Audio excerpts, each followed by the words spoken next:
Bonjour, je m'appelle Evelyne Joss, je suis psychologue, psychotraumatologue, chargée de cours à l'Université de Metz. Bienvenue sur la chaîne Résilience Psy, dédiée à la psychologie et à la conscience. Aujourd'hui, j'ai la chance d'accueillir Agnès Grossman. Bonjour Agnès. Bonjour Evelyne. Alors, vous êtes journaliste, vous êtes aussi documentariste, vous avez d'ailleurs signé 15 profils de tueurs en série pour l'émission Faites entrer l'accusé. Vous êtes également auteur, vous avez publié plusieurs ouvrages, dont celui-ci, L'enfance des criminels, où vous nous faites le portrait de Patrice Allègre, Marc Dutroux, Michel Fourniret et Monique Olivier, Guy Georges, Francis Holm, Émile Louis, Thierry Paulin et Mamadou Traoré. Oui. Avez-vous envie d'ajouter quelque chose à votre présentation? Écoutez, non, non, c'est un début. C'est un début. Alors, qu'est-ce qui vous a fasciné dans les tueurs en série? Je pense qu'on est nombreux à être fascinés par cette thématique. Vous, personnellement, qu'est-ce qui vous a amené à vous intéresser à la criminologie et aux tueurs en série en particulier? Alors en fait, comme vous l'avez dit, je travaillais pour l'émission Faites entrer l'accusé. J'étais donc journaliste. Et je ne me suis pas tellement au départ spécialement intéressée aux tueurs en série. Il se trouve que j'ai été amenée à raconter plusieurs destins de tueurs en série. Et ce qui me frappait à chaque fois, c'est à quel point ils avaient eu une enfance catastrophique. Et ça m'avait beaucoup étonnée parce que, comme beaucoup de gens, les tueurs en série, c'est plutôt quelque chose qui me faisait très peur. Bon, ça me fait toujours peur, hein. Mais c'était une angoisse, je les imaginais comme impitoyables, extrêmement forts. Or, j'ai découvert des pauvres bougres, des gens maltraités, malheureux, fragiles, extrêmement fragiles, et tournant toute cette fragilité dans une violence exacerbée.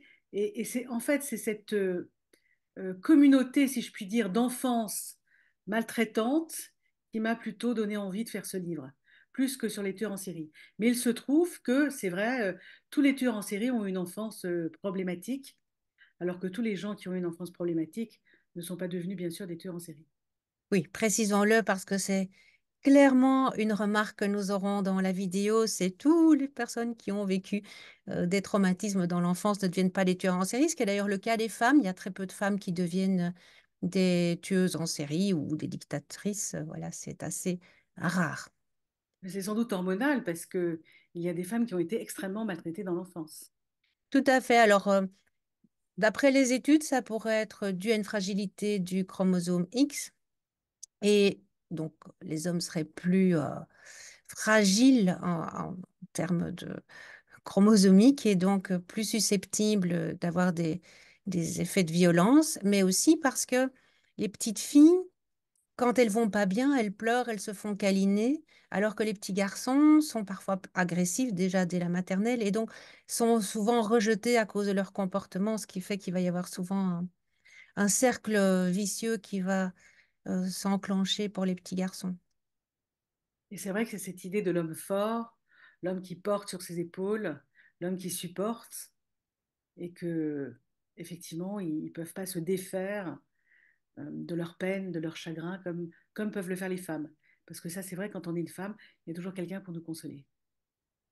Alors, ma fascination, elle est la même que la vôtre, hein. C'est effectivement la psychotraumatologie qui m'a fait m'intéresser à cette thématique. Mais comment est-ce qu'on peut l'expliquer au niveau du grand public? Parce qu'il y a quand même beaucoup de séries Netflix, Dahmer, Ted Bundy, Mindhunter. Enfin, il y a quand même beaucoup de séries, des documentaires, des émissions de télévision. Comment est-ce qu'on peut expliquer cet intérêt, cette fascination qui a toujours existé, hein, puisque déjà Jack l'Éventreur au 19e siècle faisait la une des journaux.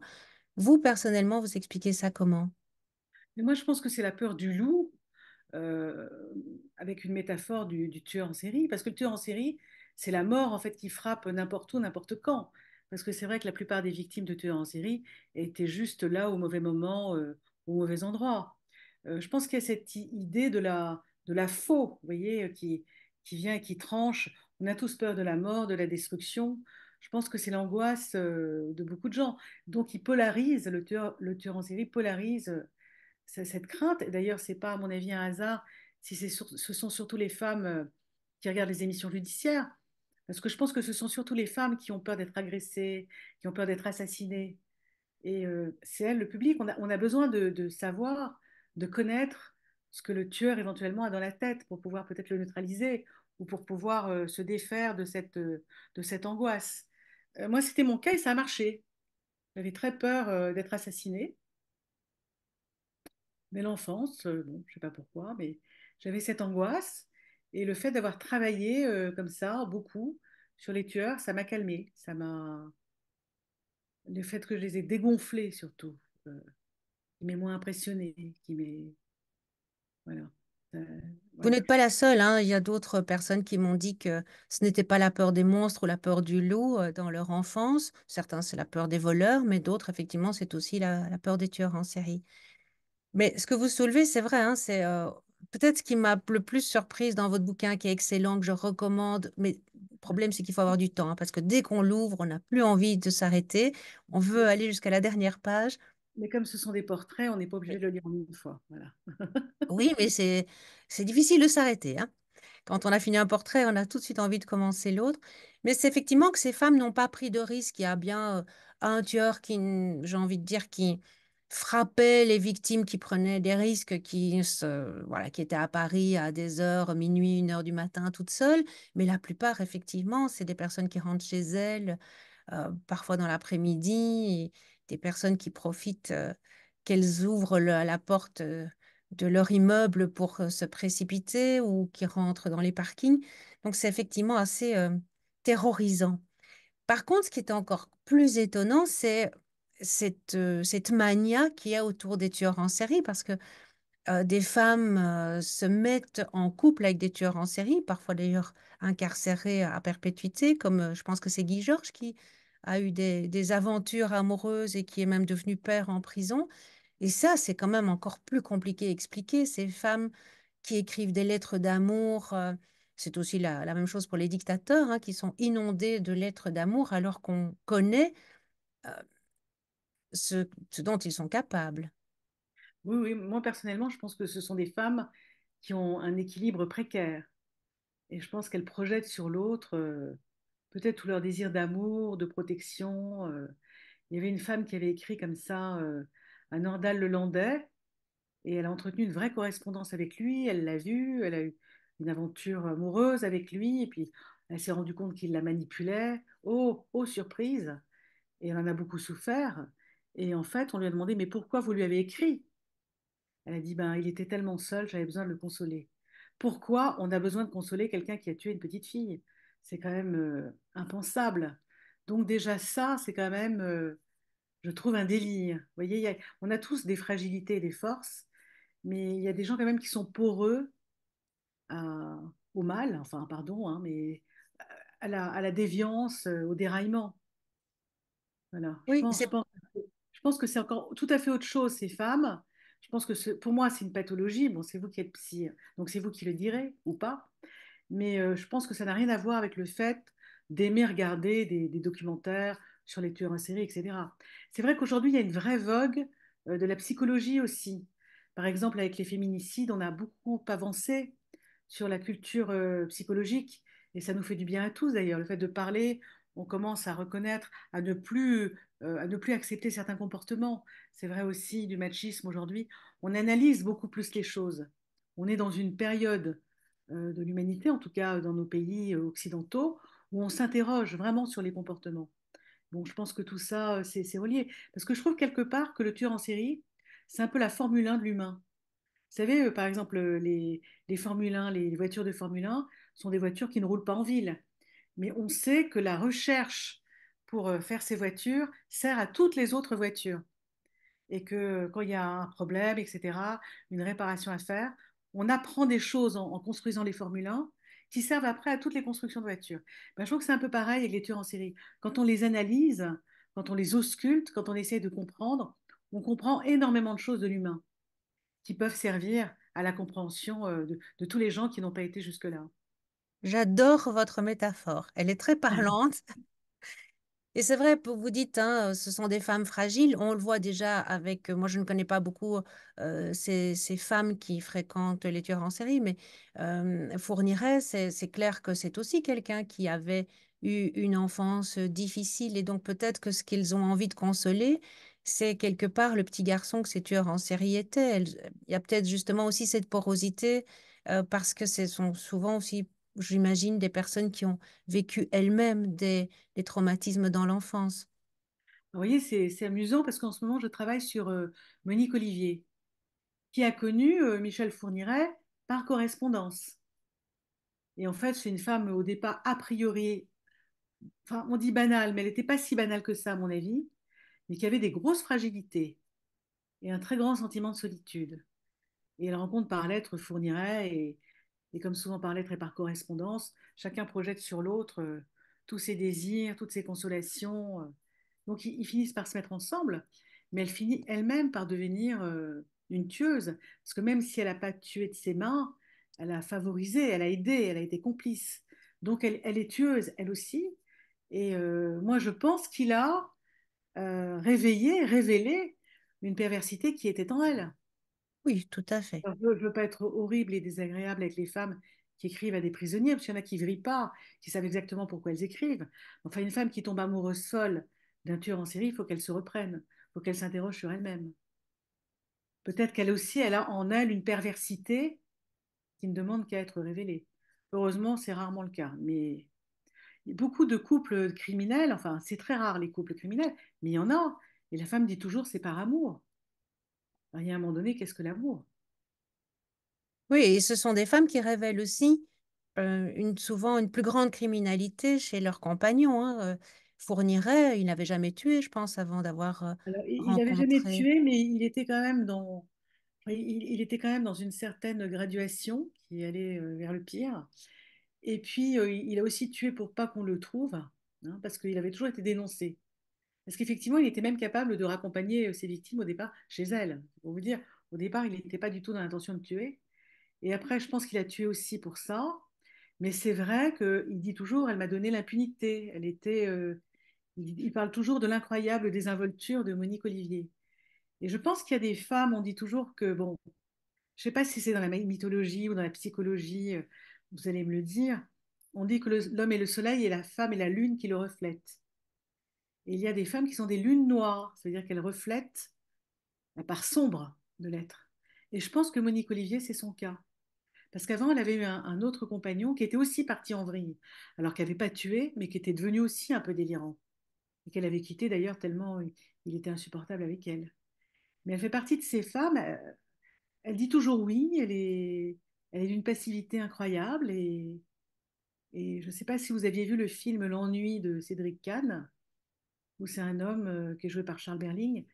Il tombe, enfin, il a un voisin qui est tombé amoureux fou d'une femme et que ce voisin se suicide. Et il voit cette femme qui n'a rien a priori d'extraordinaire. Et il s'intéresse à cette femme. Et il se trouve que cette femme, elle est d'une grande disponibilité sexuelle. Elle parle pas, elle est toujours d'accord avec tout. Elle est d'une passivité incroyable. Et elle ne donne jamais d'explication, elle ne demande jamais rien. Et le mec, ça le rend fou, parce qu'il essaie de percer son mystère. Il devient fou d'elle, et puis il devient fou, tout simplement. Et je pense que Monique Olivier, il y a quelque chose de cet ordre-là. C'est une femme spéciale, voilà.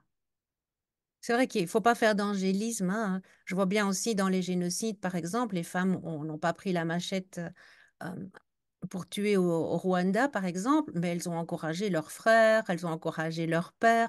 Hein. Donc, Bien c'est sûr, souvent une autre manière de faire, mais c'est une manière qui peut être aussi redoutable. Hein. Ce n'est pas elles qui portent l'arme, mais elles incitent celui qui porte l'arme. bien sûr. Moi, je pense que les femmes et les hommes font le monde ensemble. Là, on estime que le patriarcat est responsable de tout, que les hommes sont responsables de tout. C'est pas vrai. Les femmes ont fait aussi le patriarcat.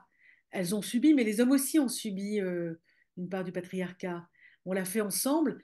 Pourquoi à ce moment-là on l'a accepté? C'est que sans doute on avait un gain, quelque chose qui nous intéressait là-dedans, ou quelque chose qui nous satisfaisait. Et aujourd'hui, ce n'est plus le cas, donc on s'en débarrasse. Mais je ne crois pas du tout que les hommes sont violents et pas les femmes. Parce que si toutes les femmes étaient pacifiques, si toutes les femmes étaient non violentes, réellement, bah, elles auraient mis leurs hommes au pas. Parce que moi, je suis assez frappée comme les hommes se construisent beaucoup sur le regard des femmes. Et c'est le Oui, cas de oui. Fourniret, vous voyez. Et Monique Olivier, elle le regarde, elle l'appelle mon fauve. Il faut voir Michel Fourniret, 1 m 12, 20 kilos. Enfin, je plaisante, mais mon fauve. Mon Dieu, mon roi! Comment voulez-vous qu'il résiste? Et comment voulez-vous qu'il n'incarne pas ce fauve, finalement? Oui, Même pas mais alors, pour elle. pour le patriarcat, je vous rejoins complètement, hein. Moi, je parle beaucoup des violences sexospécifiques qui sont liées au genre et il y a des violences qui sont faites aux hommes par le patriarcat, hein. Ils sont taillés pour la guerre, ils sont taillés pour un tas de choses violentes, hein. Ce sont les stéréotypes quand même du patriarcat aussi et les hommes sont aussi enferrés dans cela et vous avez raison, hein. Ça se construit aussi à deux par le regard de l'autre. Ça, je suis tout à fait d'accord avec vous. Mais ça ne va pas plaire à tout le monde d'entendre ça. Le regard est très important. De toute façon, je pense qu'on l'a tous vécu, la façon dont nous regardent nos parents, qui peut être invisible des autres. Les autres ne voient pas forcément comment votre mère va vous regarder, comment votre père va vous regarder. Le regard peut être très silencieux, mais peut être très destructeur ou très constructif. Oui. Et ça, on le sait tous. On l'a tous vécu, la force du regard. Alors, toutes ces personnes, effectivement, ont vécu des traumatismes, hein, violence physique pour Dutroux, Allègre, Holm, violence sexuelle pour Allègre, Fourniret, Louis, violence par des tiers adultes pour Louis et Traoré, exposition à la violence parentale pour Allègre et Holm, discrimination en raison de la pauvreté pour Fourniret, de racisme pour Georges et Paulin, exposition à la violence exercée sur autrui. Donc, c'est clair qu'ils ont vécu tous ces traumatismes, mais beaucoup aussi de défauts de parentalité. Euh, j'ai par exemple noté, j'ai fait mes petites anti-sèches, hein, abandon du foyer par le père pour Fourniret, Georges Paulin Traoré, abandon par les deux parents pour Louis, rejet par la mère pour Dutroux, mère d'adoption froide pour Louis, mère dépressive et alcoolique pour Holm, mère alcoolique pour Alec, père alcoolique pour Allègre et Fourniret. C'est vrai que ce ne sont pas des enfances idéales. Et ce qu'ils ont surtout en commun, c'est que ce sont des enfants qui n'ont pas été investis par leurs parents. Dutroux est arrivé dans la vie de ses parents, ils étaient très jeunes, ils n'avaient pas du tout envie d'avoir ce gosse. Sa mère lui en a beaucoup voulu parce qu'elle l'a toujours dérangé finalement. Et il n'a pas été investi. De toute façon, sa mère n'a jamais été sympa avec lui. Bon, il faut dire qu'il a été il a été assez vite pervers, mais il avait déjà un père qui l'était. Il avait un père qui était dingue, Dutroux, vraiment dingue. Il était en relation avec les extraterrestres. Il se présentait à des élections en Belgique avec une voiture, avec un haut-parleur qui raconte pas. Il était vraiment dingue et obsédé sexuel. Mais c'est vrai que la mère de Dutroux, ça a toujours été elle qui l'a dénoncé. C'est elle qui a été, enfin, elle ne l'a pas dénoncé, mais par moment, elle l'a dénoncé. Quand il a été arrêté, elle a été dire ne le laissez surtout pas sortir. Enfin, elle n'a jamais été un soutien pour son fils, bien au contraire. Par exemple, Francis Saulme, sa mère, quand il est né, était déprimée. Et il a sans doute pas du tout été investi par sa mère dans les premiers mois. C'est un enfant. En fait, ce sont tous des enfants abandonnés, parce qu'on peut abandonner son enfant. C'est pas parce qu'on a mis au monde Physiquement un enfant et qu'on ne l'abandonne psychiquement, oui. pas. Voilà, il y a des. Émile, lui, par exemple, c'est un enfant de l'assistance sociale qui a été placé. Il n'a pas été maltraité, mais on s'occupait de lui donner à manger, de le nettoyer, mais on ne s'est pas occupé de lui, de son être, vous voyez? Et quasiment tous, ils ont ça en commun. Oui, oui, c'est ce que j'appelle le défaut de parentalité, hein. C'est vrai qu'ils n'ont pas été investis, donc ils n'ont pas eu d'attachement, pardon, sécure. Ils n'ont pas pu se construire. Alors, ce qui est étonnant, c'est qu'on parle toujours des tuteurs de résilience, hein, Boris Cyrulnik, par exemple. Mais certains l'ont eu avec des grands-parents, parfois avec une mère aussi, mais c'est pas suffisant. Et ça montre aussi que pour vraiment sortir des traumas qu'on peut vivre avec des parents, il faut plusieurs tuteurs de résilience, hein. C'est pas suffisant d'avoir une grand-mère qui est adorable avec vous. Il faut être investi par plusieurs personnes. Bah, c'est vrai, et c'est d'autant plus vrai que malheureusement, en général, les parents abandonniques ne sont pas forcément non plus, n'ont pas non plus forcément été des enfants extrêmement aimés et soutenus par leurs propres parents. Par exemple, Francis Holm, il avait une grand-mère qu'il aimait beaucoup, sauf que sa grand-mère, elle était super alcoolique et dès l'âge de 14 ans, il allait se saouler avec sa grand-mère. Donc, je veux dire, c'est des familles, c'est des constellations qui ne sont pas des constellations porteuses. En plus, il y a des gens qui sont tellement abîmés des fois que ça ne suffit pas. Par exemple, Patrice Allègre, je trouve que c'est vraiment un cas très intéressant parce que c'est un enfant qui a été repéré dès la maternelle. Dès la maternelle, la société a vu qu'il y avait un problème avec cet enfant et a tout fait pour essayer de juguler ces déraillements. il avait des parents qu'il aimait, mais enfin, il avait un père impossible. Il avait une mère impossible aussi, qui aimait soi-disant son fils, mais qui était. Il voulait pas aller à l'école. Elle disait, si, tu vas à l'école. Et il dit, maman, si je veux pas à l'école, je te ferai le ménage. Elle disait, bon, d'accord, tu vas pas à l'école. Ou elle lui faisait porter sur les épaules un rôle d'adulte qu'il n'aurait pas dû avoir. Elle ne s'occupait pas de lui. Ou elle avait en plus une vie sexuelle visible et sonore, où son fils, toutes les nuits, se cachait la tête sous l'oreiller. Il a vu sa mère faire des choses sexuelles à des hommes. Bon, tout ça l'a beaucoup meurtri. D'ailleurs, toutes les femmes qu'il a tuées c'était dans des moments où les femmes étaient dans des moments festifs, où les femmes étaient alcooliques et sexuées, enfin, exactement ce qu'il voyait sur sa mère tout le temps, et ce qui a dû terriblement le faire souffrir. Mais il y a sans doute, chez beaucoup, on le dit, une haine de la mère qui n'est pas formulable, parce que c'est une femme qu'ils aiment, mais qui leur a fait beaucoup de mal. Bon, Patrice Allègre, c'est le cas, lui a fait énormément de mal, sa mère, et pourtant il adore sa mère. Mais il a du mal à reconnaître qu'il la déteste. Hein. C'est un petit peu, c'est un psy qui m'avait expliqué ça. Hein, vous me confirmerez ou pas. En fait, détester sa mère quand on est enfant, c'est un peu scier la branche sur laquelle on est assise. Donc c'est informidable. Donc ça passe à la trappe et puis ça ressort par moments dans des accès de colère.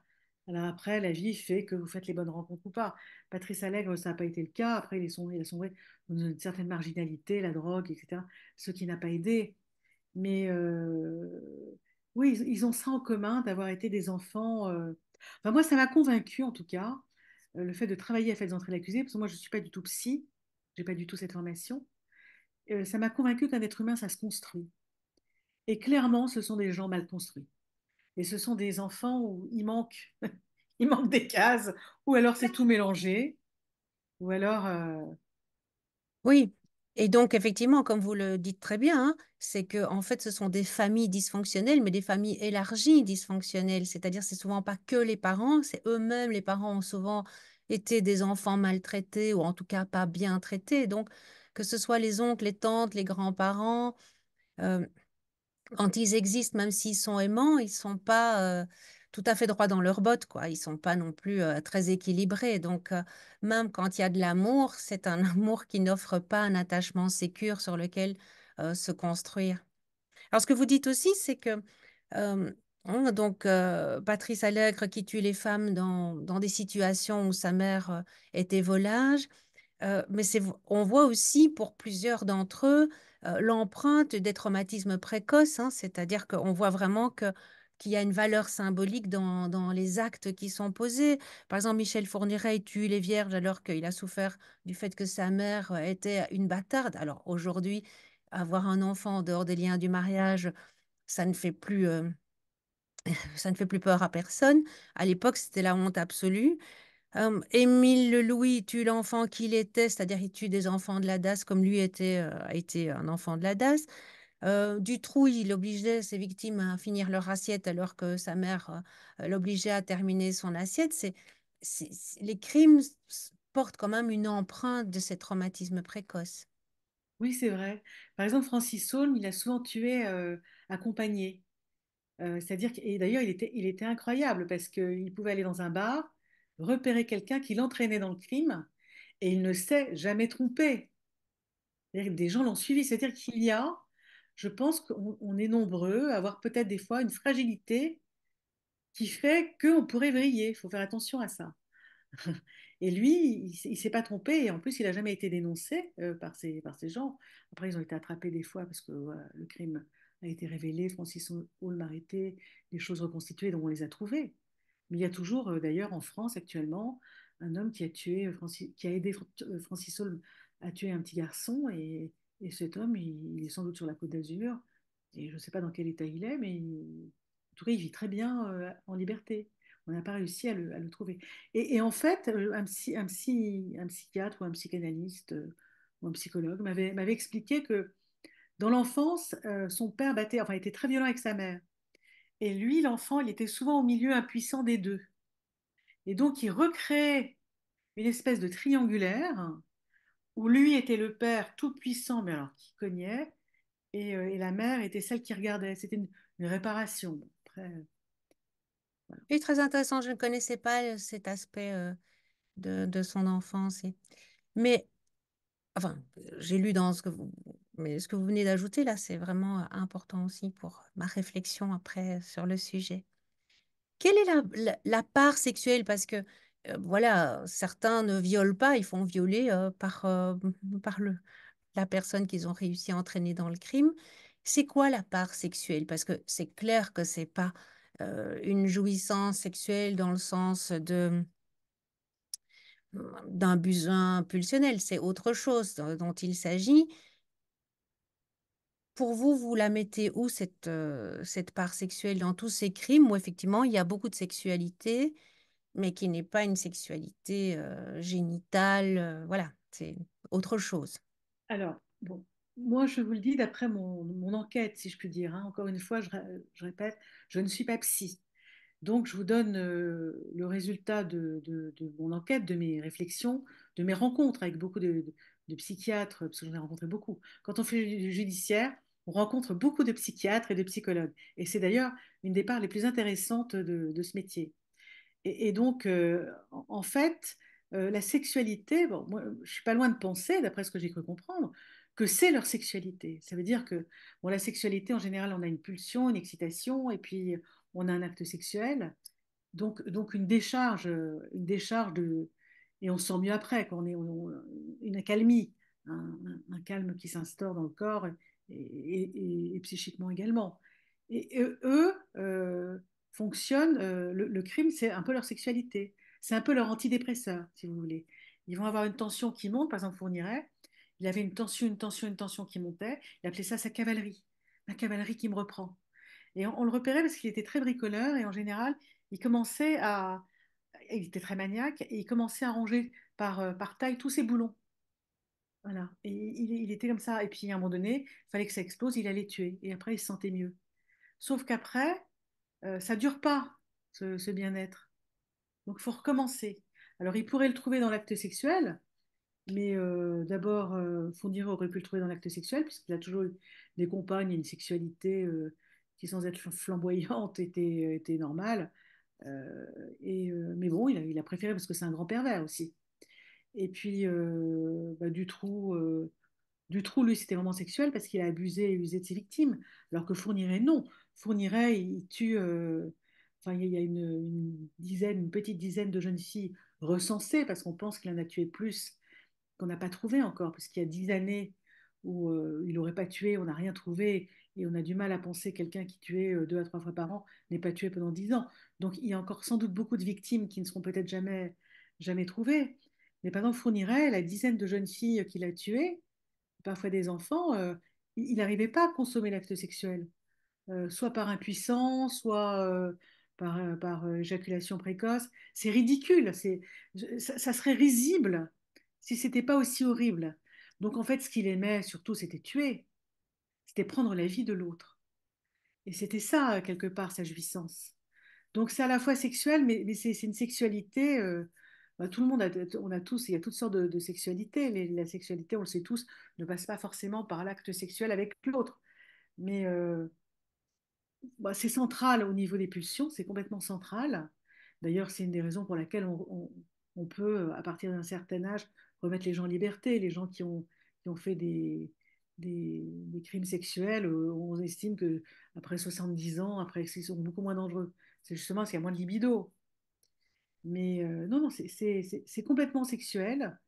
Euh, voilà, le crime joue le rôle de la sexualité. Je suis d'accord avec vous, hein, mais ce que je voulais dire, c'est que le mobile de la sexualité, donc de l'acte sexuel, enfin, c'est plus l'acte de tuer qui devient l'acte sexuel que l'acte sexuel lui-même, qui n'est parfois pas consommé, voilà, comme Fourniret qui n'y arrive pas, et puis Fourniret, c'est flagrant. Et même, je pense que même la virginité, c'est un alibi. Parce que la virginité, il l'a connue, en fait. Il dit toujours qu'il ne la connaît pas. En fait, il l'a connue plusieurs fois. Mais par contre, je pense que pour lui, ce qui est très important, c'est d'être le premier, voire l'unique. Voilà. Et en fait, même Monique Olivier disait qu'elle n'y croyait pas à son histoire de virginité, qu'il avait envie d'aller avec des femmes très jeunes. Moi, je pense que c'est l'alibi qu'il se donne, parce qu'il est très mystique. Il est très dans une relation à Dieu. Et à Fourniret. la Sainte Vierge aussi, hein, parce qu'il y a quand même cette histoire d'Immaculée Conception, hein, qui est... À la Sainte Vierge, et puis effectivement, alors, il y avait un psy qui avait expliqué aussi, il a grandi avec une mère qui était très forte, très puissante, et puis une sœur aussi, qui ça l'a beaucoup impressionné, et il aurait inconsciemment peur qu'elle prenne le pouvoir phallique, et voir toujours visiter le sexe des femmes, ça serait aussi voir que bah, il peut le maîtriser, et qu'il n'y a pas de, c'est-à-dire qu'il n'y a pas un sexe masculin qui va. Bon, c'est les psys, hein, moi vous en savez plus que moi. Bon, il y a sans doute plein de choses, mais effectivement, la sexualité est un prétexte. Par contre, cette décharge que la sexualité donne, ça, les tueurs en série la trouvent dans le crime. Oui, c'est quelque chose qu'on retrouve aussi dans d'autres actes criminels, hein. Par exemple, les pompiers pyromanes, là, c'est aussi quelque chose qui est avancé dans la pulsion presque sexuelle de ce fait de mettre feu, quoi. Les psychanalystes mettent ça sur l'ordre de la pulsion sexuelle aussi. Hein, donc, dans des choses très fortes comme ça, effectivement, où il y a beaucoup d'adrénaline, beaucoup de décharge après de la tension, ben, c'est clair que c'est assez proche de ce qui se passe dans la relation sexuelle. Malheureusement, évidemment, ici, au détriment de beaucoup de personnes, hein. Par exemple, Guy Georges, alors en général, les tueurs en série ne sont pas très accomplis sexuellement. C'est des gens qui ont beaucoup de mal à aller vers l'autre, évidemment, le lien. Ils ont beaucoup de mal à prendre place sur la scène sociale. Mais il y en a qui arrivent quand même très bien. Par exemple, Guy Georges est un homme qui avait une vie sexuelle tout à fait normale et vivante et vivace. Donc, il avait besoin de chasser, comme Fourniret, et de tuer. Il n'avait pas besoin de sexualité. Il avait une copine, il avait Dutroux, était obsédé sexuel, complètement, comme son père d'ailleurs. Il n'a pas tué, par contre. Et qui était obsédé sexuel. Il a grandi avec un père obsédé sexuel qui avait des photos de jeunes filles à poil partout. Euh, mais c'était aussi quelqu'un qui pouvait avoir une autre sexualité. Donc c'est quand même toujours le besoin de domination et de destruction. C'est pour ça qu'ils font ça. Ils ont besoin de dominer et de détruire et de tuer et de prendre la vie de l'autre. La Comme vous dites, ce sexualité, sont des pauvres bougres, hein, ce sont des hommes très faibles, et donc c'est une façon de pouvoir le pouvoir, c'est une façon de renverser les choses jusqu'à l'absolu, prendre la vie d'autrui. oui, puis ce sont des grands pervers quand même, hein. Faut pas oublier que ce sont des très grands pervers. Alors c'est vrai qu'ils ont un mauvais relationnel souvent parce que justement, comme ils n'ont pas eu cet attachement sécure, il y a eu des traumatismes comme j'ai cité, mais il y a aussi des traumatismes du lien, hein, ça on l'a aussi dit. C'est-à-dire que quand on est victime de violences physiques ou de violences sexuelles, on est victime dans son corps, mais on est aussi victime dans le lien, puisque c'est aussi le lien à l'autre qui est blessé. Et donc ces personnes ont effectivement énormément de mal à établir des relations positives, constructives avec d'autres. Mais enfin, c'est vrai que certains y arrivent plus ou moins. Et donc, on voit bien que le meurtre est quelque chose, ou la sexualité dans le meurtre est quelque chose qui n'a rien à voir avec les relations affectives, hein. Bien sûr, c'est comme le viol. Les hommes qui violent les femmes, c'est pas pour avoir des relations sexuelles. Ça, moi, je n'y crois pas. C'est un besoin d'agresser. Ah oui, non, ça pour moi, c'est absolu parce que là, pour le coup, les statistiques, c'est la plupart des violeurs sont des personnes qui ont une vie, ils sont mariés, ils ont des enfants. Enfin, je crois que c'est 60%, c'est quand même énorme, hein, qui ont une vie d'apparence tout à fait normale. C'est comme s'il y avait un besoin de punir les femmes. Punir les femmes du désir qu'elles suscitent, peut-être. Ce sont des gens qui sont souvent, qui se sentent agressés par le désir. Par exemple, Francis Holm, c'est quelqu'un, il avait tué un jour une femme qu'il avait pris en stop. Elle était jolie, elle était habillée de façon sexy, et il l'avait tuée. Et quand on lui avait demandé pourquoi, en gros, il se présentait comme une victime. Elle l'avait agressée, elle était en gros à poil, elle n'était pas du tout à poil. Et vraiment, il était agressé par le désir qu'elle suscitait en lui. Le désir peut mettre très mal à l'aise certaines personnes qui ne savent pas faire face au désir. C'est le cas de gens comme Francis Saul, qui est vraiment, vraiment un pauvre type. Voilà. Et c'est pas dit que Fourniret ne punisse pas les femmes aussi qui lui inspirent du désir. Oui, bon, les femmes qui sont agressées sont souvent jeunes et jolies, hein. Oui, oui. Pas toutes, hein, puisqu'il y a quand même celui qui tue les vieilles femmes comme sa grand-mère. Et peut-être qu'elle lui inspire du désir. Mhm, peut-être, effectivement. Et je pense qu'il y a quelque chose à voir avec le désir. Alors on sent bien ce cercle vicieux qui se met en place, et parfois très vite, hein, puisque certains, comme Allègre et Traoré, sont violents dès la maternelle, et les autres, c'est généralement dès l'école primaire, hein, Dutroux, Holm, Paulin, c'est dès l'école primaire, et les autres, c'est plutôt à l'adolescence. Et donc, plus on est dans ce cycle de violence, plus on est rejeté par ses pairs et par les pairs PAIR et pairs PERE.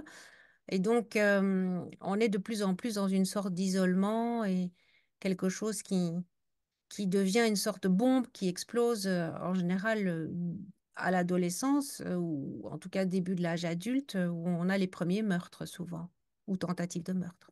Quand on a les premières pulsions sexuelles. Donc c'est vraiment lié. Ouais. Oui, oui, c'est vrai, c'est clair. Il y a une colère. Ce qui m'a frappé dans les tueurs en série, c'est qu'il y a une énorme colère.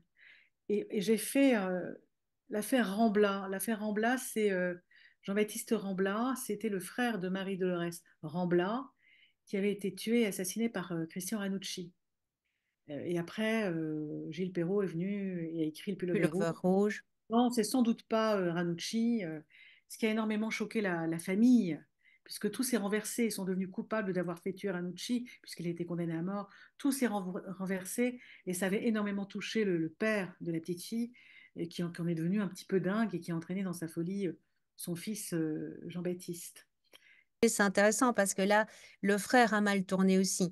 Donc, ce qui est intéressant Oui, quand voilà, je me vous avez souviens. démonté le bouquin de Gilles Perrault, où vous montrez tout à fait Exactement. qu'il est coupable, mais effectivement que les victimes sont devenues coupables dans cette histoire.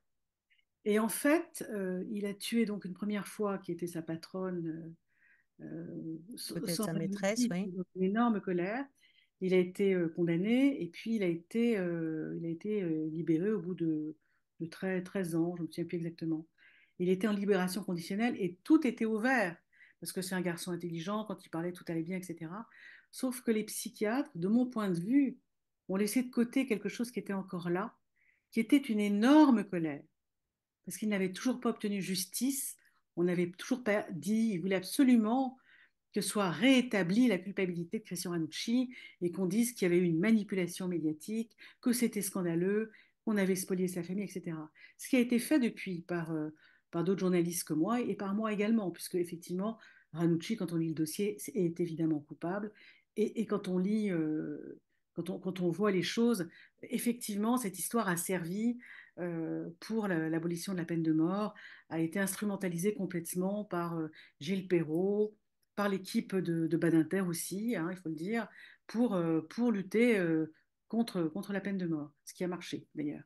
Sauf que ça ne s'est pas arrêté en 81. Malheureusement, Gilles Perrault, pour qui c'était vraiment la poule aux œufs d'or ce livre, a continué, ce qui a vraiment beaucoup fait souffrir la famille. Donc ça a été dit. Donc aujourd'hui, à la rigueur, s'il sortait, peut-être qu'il serait plus dangereux, parce que je pense qu'il a obtenu justice. Et d'ailleurs, j'avais été à son procès et il avait dit, il avait tué une deuxième fois une jeune fille, mais sans aucune raison. Et cette jeune fille était, comme était sa sœur, la première née de gens immigrés en France, qui étaient venus en France pour avoir une vie meilleure. Ce qui était le cas de ses parents et de sa sœur, qui était la première née de cette famille espagnole qui était venue chercher, en tout cas, la sécurité matérielle en France. Incroyable comme c'était les correspondances dans cette histoire. Et là encore, c'était cette colère. Et je me souviens qu'au procès, il avait dit, il faut faire tout ça pour obtenir justice. Comme s'il avait dit, il fallait que je tue encore pour me retrouver devant vous et vous demander justice. Et ça m'avait frappé comme en fait la raison pour laquelle il avait retué, c'était sa colère. Il avait une énorme colère. Voilà. Et il y a plein de gens qui font des bêtises parce qu'ils ont une énorme colère. Et à un moment donné, on devrait écouter la colère des gens. Pas seulement leur trauma, dire ah ben oui, la colère. Parce qu'il y a des gens, ils ont été traumatisés, mais je ne dis pas qu'il y a eu forcément réparation, mais ils ne sont plus en colère. Mais tant qu'il y a colère, il y a dangerosité. Alors, c'est graduel. Il y a des gens, ils sont un peu en colère. Mais il y a des gens, ils ont une énorme colère en eux. Ils portent une colère qui peut se révéler et paf. Oui, mais ce qu'on voit effectivement dans les tueurs en série, c'est que la colère, elle s'est cumulée. Donc, des parents qui sont pas aimants, puis des rejets au niveau de l'école. Alors, souvent avec des gens qui sont une intelligence normale, mais avec des échecs scolaires, des rejets. Et donc, cette colère, elle a plutôt tendance à augmenter au cours du temps parce que le trauma de base enclenche toute une série de choses qui vont être de l'ordre du rejet, du jugement, et on va avoir une colère qui va être ingérable à partir de l'adolescence souvent. Oui, c'est vrai. Par exemple, Patrice Allègre, il accumule les échecs scolaires. En fait, tout ça, c'est lié aussi. Il n'arrive pas à écouter. Il est tellement manipulé par ses problèmes. Et en l'occurrence, c'était sa famille, les relations entre ses parents. C'était quelque chose en plus, il était très intelligent, Patrice Allègre. C'est quelque chose qui l'occupait complètement. Donc, il n'était pas à ses études, il n'était pas à l'apprentissage. Donc, très vite, il décroche.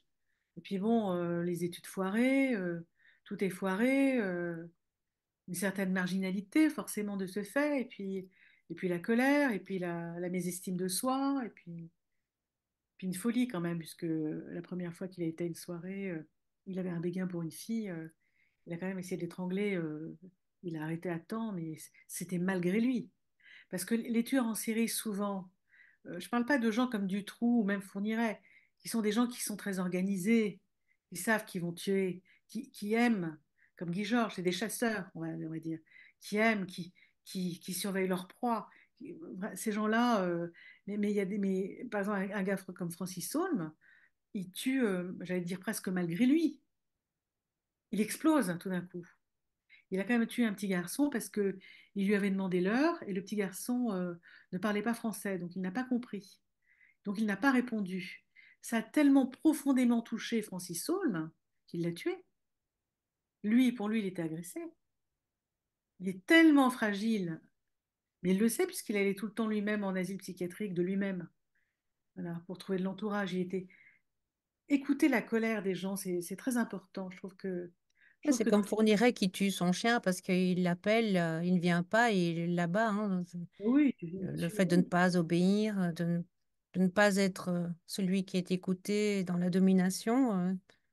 il aurait fait un très bon dictateur. Oui, parce que lui, en plus, était très intelligent. Oui, enfin, il était un peu quand même. Oui, enfin, il aurait pu faire un très bon dictateur. Voilà. C'était un tyran domestique.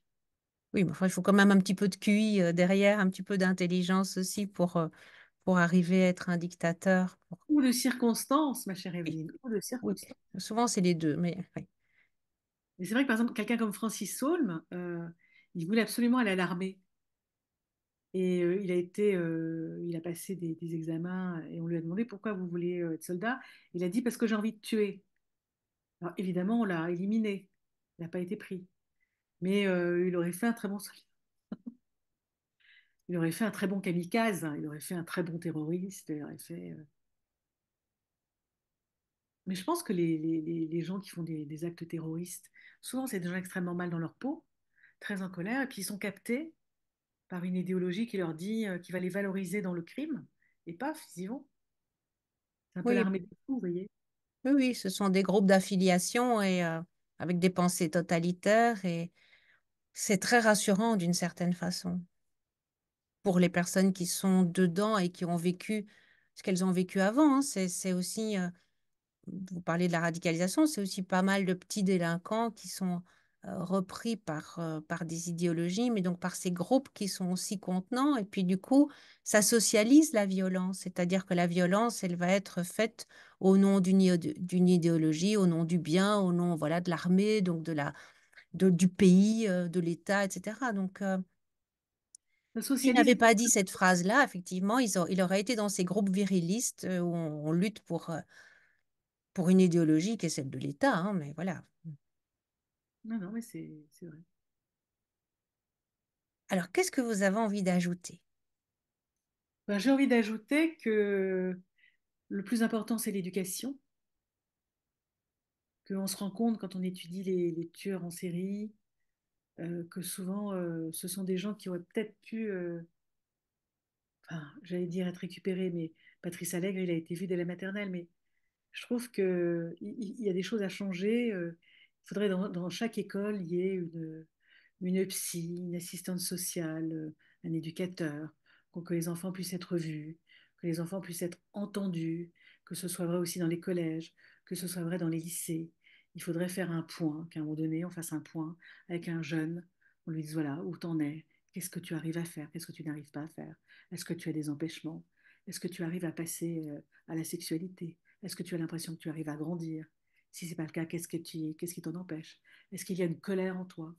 Je trouve qu'il y a des choses qui devraient être mises en place. Il devrait y avoir des MJC, par exemple, dans toutes les villes, dans tous les quartiers des grandes villes, où les jeunes pourraient aller parler, expliquer, dire ce qui ne va pas. Voilà. J'ai l'impression que ça manque, ça, aujourd'hui. Voilà. Je trouve que l'éducation, c'est très important.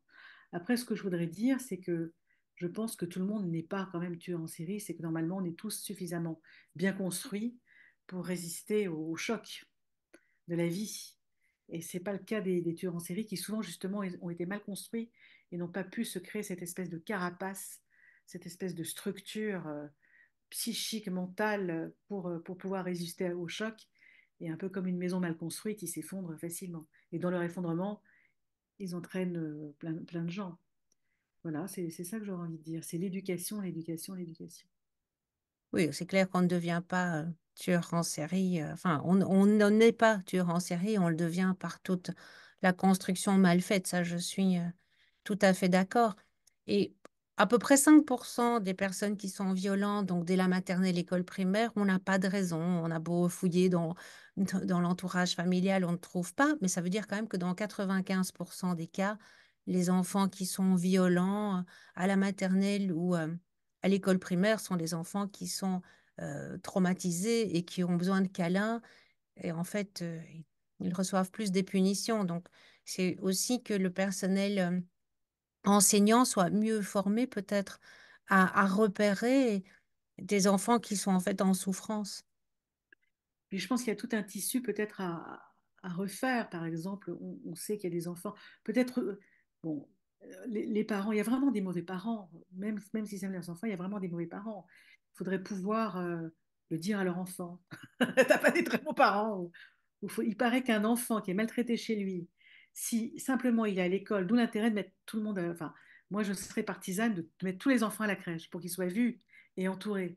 Parce qu'un enfant qui vit des choses délirantes chez lui, il suffit qu'il prenne conscience qu'il vit des choses délirantes chez lui, mais que ce n'est pas la normalité, pour tout de suite se remettre bien droit.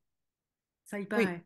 il faut quand même qu'ils soient investis, hein. C'est-à-dire qu'effectivement, il y a des instituteurs qui ont joué des rôles hyper importants pour des enfants, qui sont devenus des tuteurs de résilience, ou le fait d'apprendre a été quelque chose de très important pour faire plaisir aux professeurs. Donc, c'est, c'est aussi les pères PIR quand on arrive à se faire des amis.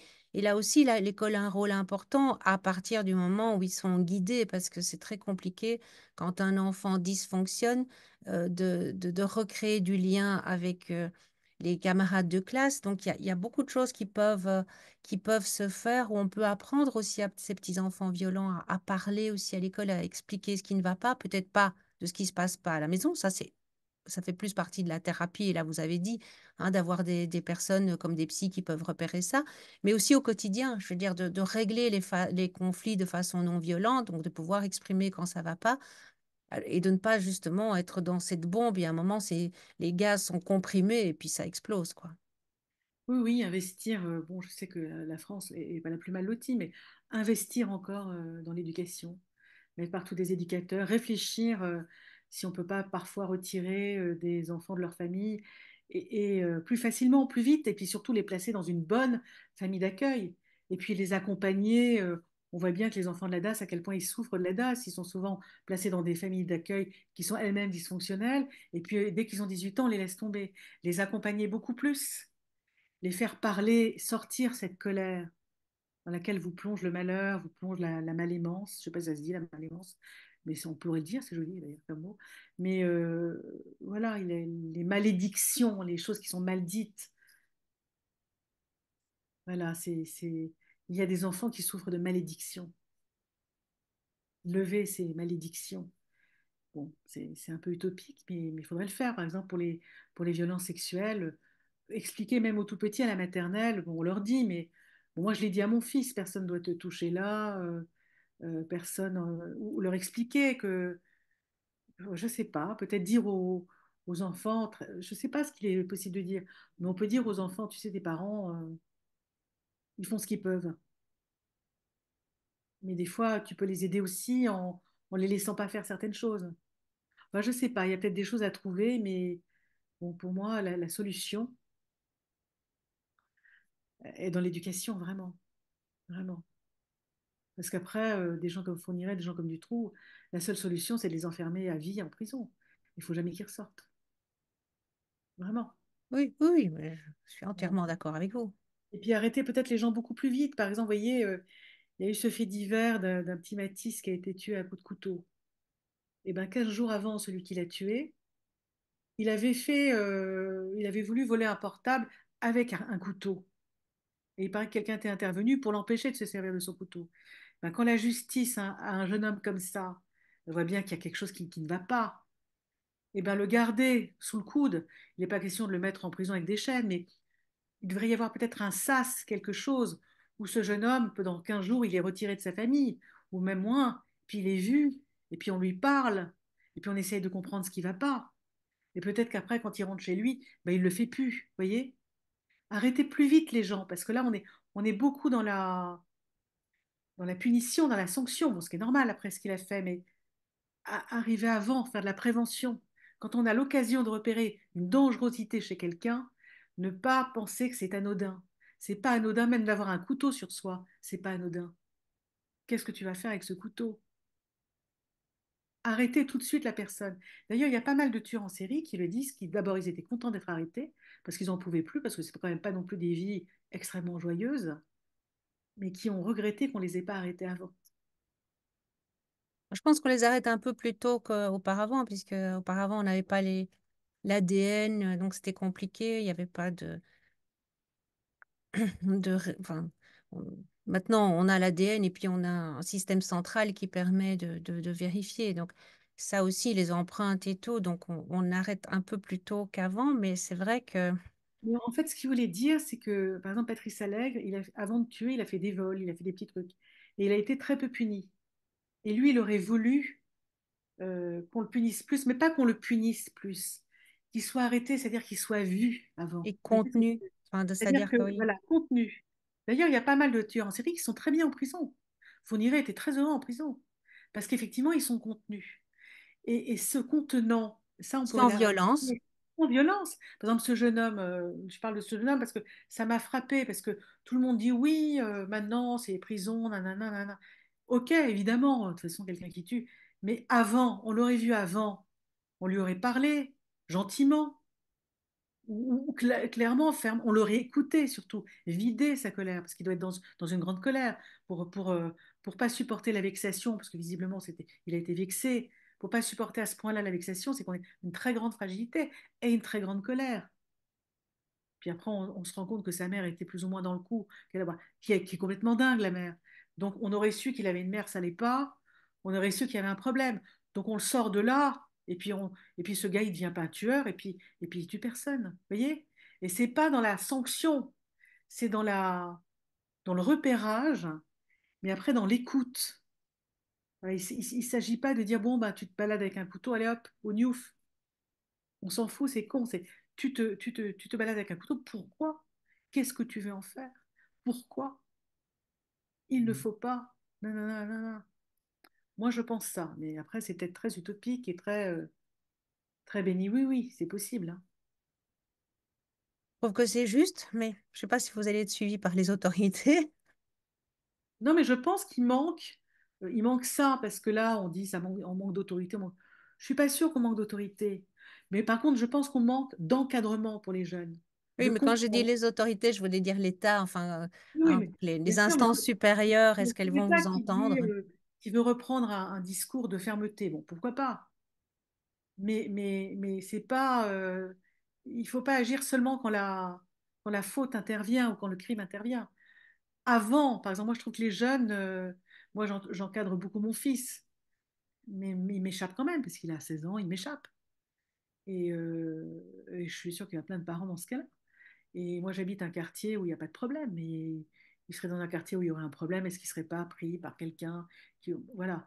Mais ça manque d'encadrement, ça manque de lieux où les jeunes... Par exemple, les MJC, je dis ça, mais ça manque, je pense. Il y a beaucoup de désœuvrement dans la jeunesse. Il y aurait un lieu où ils pourraient se retrouver parler, où il y aurait aussi des éducateurs. Il y a tout un tissu, je trouve, à remettre en place. Voilà.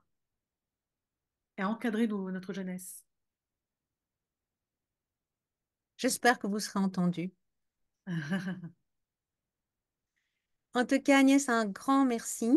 Merci à vous. Et donc, ben, vous avez écrit tellement que peut-être on se retrouvera sur cette chaîne YouTube. Avec plaisir. Avec plaisir. Au revoir, Evelyne. Au revoir. Vous avez aimé cette vidéo, pensez à la commenter, à la partager et à faire connaître la chaîne Résilience Psy. Et à bientôt pour de nouvelles aventures.